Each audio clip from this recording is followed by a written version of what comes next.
नमस्कार दोस्तों, देसी टेरेस गार्डनिंग चैनल पर मैं सरफराज नस्तर आपका बहुत बहुत स्वागत करता हूं। ये वीडियो बहुत ही खास है क्योंकि जो विंटर में लगने वाले पौधे के लिए तैयारी सितंबर के पहले सप्ताह से ही शुरू कर दी जाती है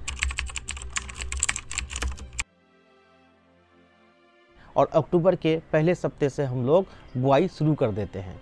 तो कुछ चीज़ें हैं जो हम लोग को पहले ही करना पड़ेगा, है ना, जिससे कि उस टाइम का जो है कि हमारा जो बुआई है वो डिले ना हो, क्योंकि दिसंबर के आखिरी सप्ताह में ही बहुत ज़्यादा ओस पाला गिरना शुरू हो जाता है, जिससे कि पौधे ख़राब हो जाता है। इसलिए वेजिटेटिव ग्रोथ जो भी है पौधे का, वो दिसंबर से पहले अगर हो जाए तो हमें अच्छी उपज मिलती है। तो इस वीडियो में आपको 4-5 बातें बताऊँगा जो कि बहुत ज़रूरी है, आपको भी करना चाहिए। सबसे पहले मिट्टी की तैयारी। आप जानते हैं कि ठंड जब बहुत ज़्यादा होती है तो पौधों में वायरल डिजीज़ के साथ साथ, है ना, फंगल डिजीज़ भी बहुत ज़्यादा होता है, खास करके पौधे के रूट में। आप जानते हैं कि गर्मियों के टाइम में पौधों के पत्तों में ज़्यादा या फलों में, सब्जियों में ज़्यादा बीमारी होती है, जबकि जाड़ा में पौधे में ज़्यादातर बीमारी उसके रूट में होते हैं, है ना। पत्ते में ओले गिरने से, ओस गिरने से उसकी अलग बीमारी है, वो आगे आपको बताऊंगा। अगर आप अभी मिट्टी को सही से प्रिपेयर कर लेंगे तो उस टाइम आपको इन्फेक्शन कम से कम आपके पौधे में होगा। देखिए, आप देख सकते हैं कि मैंने अपने छत पर मिट्टी को ऊपर ले जा रहा हूँ। वो इसलिए कि इस मिट्टी को पहली बार यहाँ पर ला रहा हूँ, है ना, और मेरा प्लान है कि गार्डन को थोड़ा सा बड़ा करूँ। मिट्टी को मैं कैसे ट्रीट करने वाला हूँ, तो आप देख सकते हैं कि यहाँ पे एक बहुत बड़ा मिट्टी का ढेर है। इस मिट्टी को जो है कि बहुत तेज धूप में 10 से 12 दिन तक जो है इसे सुखाने के बाद रात में से जमा कर देता था, फिर इसे प्लास्टिक से कवर करता था। ये प्रोसेस लगभग है ना 15-16 दिन तक चला। सूखने के बाद पूरा ब्राउन कलर का हो गया और इसको जो है कि छलनी करके, छलनी से आप कर सकते हैं, है ना। अगर गमले के लिए मिट्टी तैयार कर रहे हैं, इसको छान लें, है ना। इसमें जो भी मतलब खरपतवार हैं, जो कुछ भी हैं, वो निकल जाएंगे और इसको एक्सेस सुखा देंगे तो इससे क्या होता है कि जितने भी इसमें फंगस हैं या उस टाइप के जो भी माइक्रो ऑर्गेनिज्म हैं, वो जो है कि उसकी, है ना, मौत हो चुकी होती है या फिर वो वहाँ से डीएक्टिव हो चुके होते हैं, तो वो पौधा के लिए सेफ़ है। कुछ लोगों के ऐसा भी केस होगा कि उनके गमले में मिट्टी है, उसमें पौधे लगे हुए हैं, तो अगर आप विंटर के लिए उसे दोबारा तैयार करना चाह रहे हैं तो गमले की मिट्टी को बाहर निकाल करके धूप में अच्छे से सुखाइए और उसमें जो भी खरपतवार है ना, या रूट वगैरह है, तो उसको चून करके, है ना, या फिल्टर करके चन्नी का इस्तेमाल कर सकते हैं, उससे आप अलग कर दें। प्रॉपर सूखेगा तो उतना ज़्यादा उसमें जो है कि जो एयर सर्कुलेशन हो पाएगा और उसमें जो है कि नाइट्रोजन की जो कमी होती है अक्सर सॉइल में, वो नहीं होगी। आपको बता दें कि सॉइल जितना ही आपका भुरभुरा होगा, यानी कि पोरस होगा, या एयर सर्कुलेशन को जितना ज़्यादा सपोर्ट करेगा, उतना ज़्यादा सॉइल में नाइट्रोजन होगा। आपको बता दें, गर्मियों के टाइम में पौधे बहुत ही आसानी से नाइट्रोजन फिक्सेशन करके प्रोटीन बना लेते हैं, लेकिन जो ठंड के टाइम होता है तो वहाँ उस टाइम जो है कि पौधे जो है कि नाइट्रोजन फिक्सेशन थोड़ा कम रेट में करते हैं। तो ऐसे में सॉइल में पहले से ही कार्बन और वो नाइट्रोजन की परसेंटेज अच्छी खासी होनी चाहिए। तो मिट्टी को अगर आप जो है ना कि नाइट्रोजन कंटेंट वाला अच्छा बनाएंगे तो आपके पौधे में जो लीफ येलो होते हैं, खासकर नीचे साइड से ऊपर की तरफ, वो आपको बीमारी नहीं होगा, है ना। तो आपका पौधे इससे सुरक्षित रहेगा।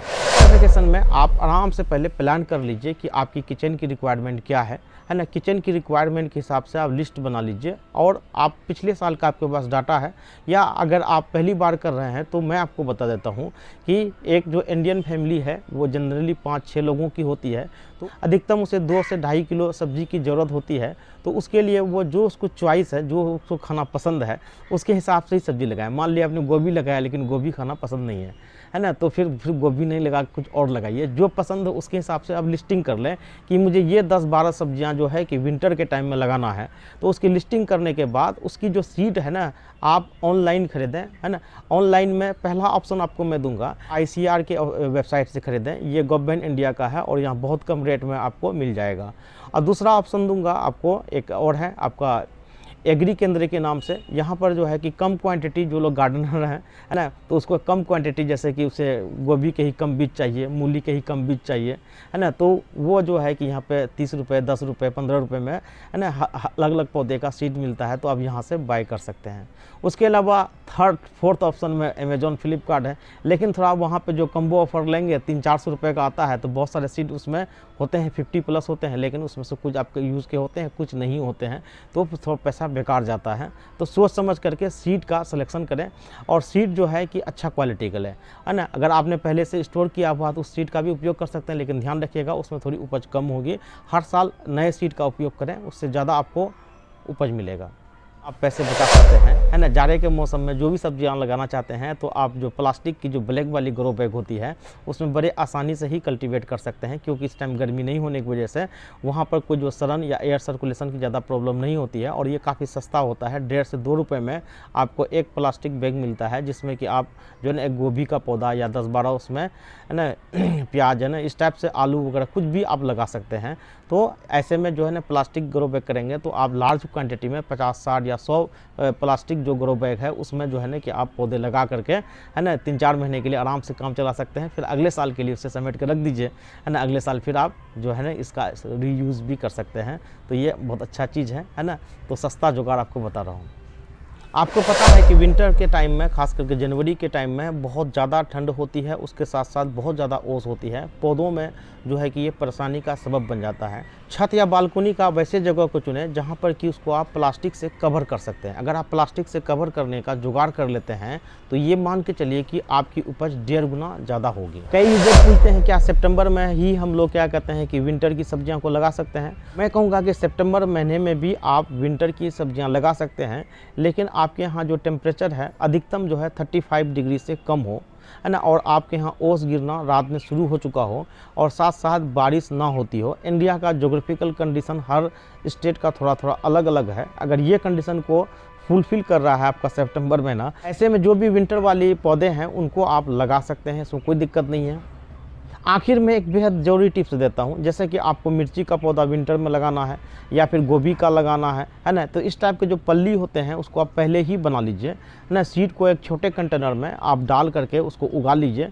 पत्ते जब पौधे 4-5 पत्ते का हो जाए तो फिर आप अलग अलग बड़े ग्रो बैग में या गमले में उसको आप लगा सकते हैं। तो इससे जो है ना कि ग्रोथ जो है ना कि फास्ट होता है।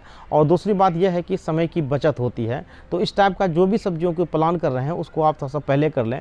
मान लें कि आपको है ना लौकी लगाना है ना, या फिर सीताफल लगाना है, तो उनके सीड को आप छोटे वाले डब्बे या किसी चीज़ में भी उसको आप पहले ग्रो कर लीजिए।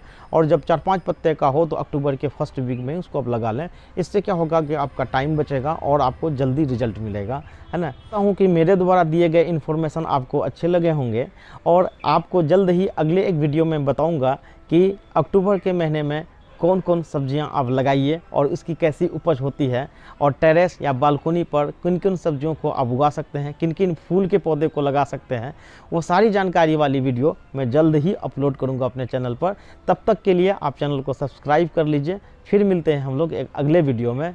यहाँ तक वीडियो देखने के लिए आपका बहुत बहुत धन्यवाद।